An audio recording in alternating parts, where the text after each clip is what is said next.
죄인들의 길은 여호와께서 인정하시나. 여러분 눈으로 한번 시편 1편 말씀 쭉 보세요. 되게 해야 되는 것들을 많이 얘기하고 있어요. 악인의 길을 따르지 말아야 돼. 죄인들의 길에 서지 말아야 돼. 또 오만한 자들의 자리에 앉지 말아야 돼. 이거 하지 말란 얘기죠. 2절 말씀 보면 여호와의 율법을 묵상하고 즐거워하고, 이건 또 하라는 얘기죠. 그래서 마지막 6절 말씀에 인정하신다 이렇게 말씀을 보면 하지 말라고 하셨던 것들, 또 하라고 하셨던 것들 우리가 하면 하나님이 우리를 인정하시는구나 이렇게 생각을 하게 되는 것 같아요. 눈에 보이는 거 그게 인정한다는 얘기예요. 와, 너는 공부를 잘하는구나, 너는 얼굴이 잘생겼구나, 이쁘구나, 뭐 시험을 잘 봤구나, 뭐 이런 것들, 그게 다 인정이란 단어로 사용되는 보편적인 의미라서 우리가 쉽게 얘기해서 이것을 다 잘해야지 하나님이 나를 인정해 주시는구나 라는 생각을 하게 되는 말씀입니다. 그런데 저 인정이란 단어는 이해한다 라는 의미, 이해한다, 히브리어로 야다라는 단어의 의미인데, 인정한다는 것은 네가 뭘 갖췄기 때문에 그걸 격려하고 칭찬해 준다는 얘기가 아니라 이해한다는 얘기예요. 이해한다. 그 이 이해는 경험을 통해 이해한다는 얘기예요. 그래서 6절 말씀 다시 한번 보면 여호와께서 인정하신다 라는 말을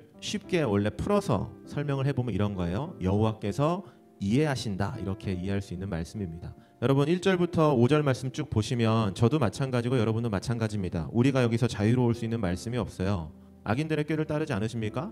여러분 엄청나게 따라다니죠. 저도 마찬가지고 여기 있는 선생님들 모두가 마찬가지입니다. 더 좋은 거 여호와의 율법을 즐거이 묵상하고 주야로 기뻐하라고 말씀을 들었는데, 우리 어제 이 말씀 나눴지만 여러분, 그래서 여러분 어제 그렇게 사셨어요? 안 사셨잖아요. 저도 마찬가지예요. 하려고 하지만 잘 안 되는 게 사실이죠.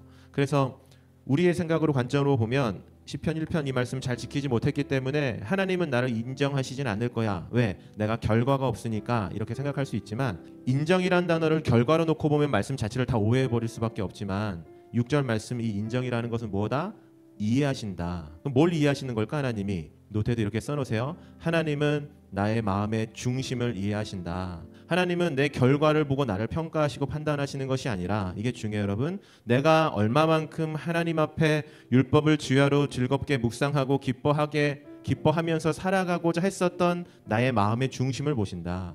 사람들은 너 율법을 주야로 묵상하지 못했잖아, 그러니까 너는 인정받지 못해. 너는 100점 만점에서 60점밖에 못 받았잖아, 그러니까 너는 하나님에게 인정받지 못해. 이렇게 생각하고 말하는 것이 사람들, 세상들의 기준이라고 한다면, 빵점 맞아도 괜찮아, 20점 맞아도 괜찮아. 네가 그렇게 하려고 했다면, 하나님을 향해서 정말로 전심으로 그렇게 하려고 했는데 너와 내가 연약해서 넘어지고 실패한 것이라면 6절 말씀 눈으로 보세요. 여호와께서 뭐 하신다? 인정하신다. 그 앞에 여러분 단어 6절 말씀 다시 한번 눈으로 볼까요? 의인의 동그라미, 의인. 그러면 의인이란 의미를 우리가 다시 한번 알게 되지. 의인은 1절부터 5절까지 모든 것들을 다 완벽하게 완성하고 이루는 사람들이 의인이 아니라, 여러분 성경에서 말하는 의인은 딱 하나입니다. 의인 땡땡 써놓으세요. 예수님을 의지하는 사람들. 죄가 아무리 많아도, 결함이 많아도, 그리고 실수가 많아도 성경에서 너는 의인이야 꽝꽝꽝 절대로 바뀌지 않아 라고 인정해 주시는 사람들의 유일한 조건이 뭐냐면 예수 그리스도를 의지하는 사람들, 예수 그리스도를 믿는 사람들.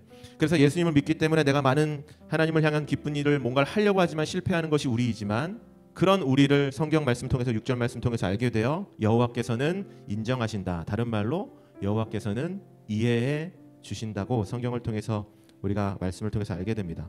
여러분 자존감이라는 단어가 있잖아요. 자존감. 제가 이렇게 찾아보니까 자존감이 높은 사람들은 수용이 원활한 사람이래요. 수용받는 거. 실수해도 괜찮아 격려받고, 실패해도 뭐 잘할 수 있지, 이거 잘했잖아 이렇게 하면서 이렇게 격려받는 거, 그런 일들을 많이 겪으면 자존감이 단단해지고 높아진대요. 그런데 반대로 작은 실수도 용납되지 않고 이만큼 잘한 것이 있는데 항상 이렇게 잘못한 것을 지적받는 사람은 자존감, 수용받지 못해서 자존감이 이렇게 무너진, 그래서 어떤 작은 감정과 말에 흔들리는 삶을 살아간다고 책을 통해서 좀 본 적이 있습니다. 그런 의미로 보면 여러분 1편 6절 말씀 눈으로 한번 다시 보세요. 이 말씀 얼마나 좋은 말씀이에요. 하나님이 저와 여러분의 자존감을 완벽하게 세워주시는 말씀이기 때문에 그렇습니다. 실패해도 괜찮아, 뭐 점수 안 나와도 괜찮아. 이제 제가 알기로 내일인가요? 먼저 내일이죠. 내일 아마 AP 본 친구들은 점수가 나올 텐데 점수가 안 좋아도 괜찮아. 물론 안 좋으면 부모님이나 선생님들 괜찮지 않죠. 그런데 하나님이 우리에게 주시는 말씀이에요. 네가 하나님을 향해서 성실하게 무언가를 했다면, 노력했다면 그 점수와 결과와 상관없이 괜찮아. 하나님이 말씀하시는 괜찮아 노트에도 써놓으세요. 하나님이 말씀하시는 괜찮아 땡땡, 하나님의 책임이 포함되어 있다. 하나님이 괜찮다고 말씀하시는 것은 옆에 있는 친구가 힘들 때 막 누가 얘기하잖아요. 아리야 괜찮아. 이거는 사실 별로 위로가 안 돼요. 왜? 그냥 친구의 말이잖아요. 사람의 말이잖아요. 그런데 하나님이 나에게 괜찮다고 말씀하시는 건 진짜 괜찮아. 왜? 그 인생을 모두 다 책임져 주신다는 하나님의 능력이 포함되어 있는 말씀이기 때문에 괜찮다는 겁니다. 여러분 1장 6절 말씀이 그것을 얘기해 주고 있어요. 우리가 하나님에게 얼만큼 많은 수용을 받고 살아가는 존재인지, 우리의 실수와 우리의 연약함이 있어도 내가 예수 그리스도를 의지하면, 내가 예수 그리스도 안에 살아가면, 내가 예수님을 붙들고 살아가면 여호와께서는 저와 여러분들의 모든 실수를 뭐 하신다? 이해하신다. 이해해 주신다. 그리고 그 실수를 벗어날 수 있도록 우리를 뭐 하신다? 책임져 주신다. 그런데 여러분 뒤에 말씀 보세요. 6절 말씀. 인정하시나 뒤에 있죠. 악인들의 길은 뭐 한다? 망하리로다. 망하리로다. 그것이 하나님에게 인정받지 못하고 살아가는 사람들의 결과입니다. 노트에도 이렇게 써놨으면 좋겠어요. 용서받는 인생은 행복하다. 여러분 저는 제일 행복한 인생이 용서받는 인생이라고 생각합니다. 성공하는 인생 행복하고 무언가를 얻고 즐겁게 누리는 인생은 참 행복한 인생인 거 맞지만 가장 행복한 인생은 뭘까? 용서받는 인생이라고 생각합니다. 여러분이 실수해도, 여러분이 넘어져도 괜찮아 등 두들겨주면서 다시 한번 일으켜주는 그 용서를 받는 인생이 가장 복된 인생이라고 생각을 합니다. 1장 6절 말씀은 우리에게 그것을 알려주고 있어요.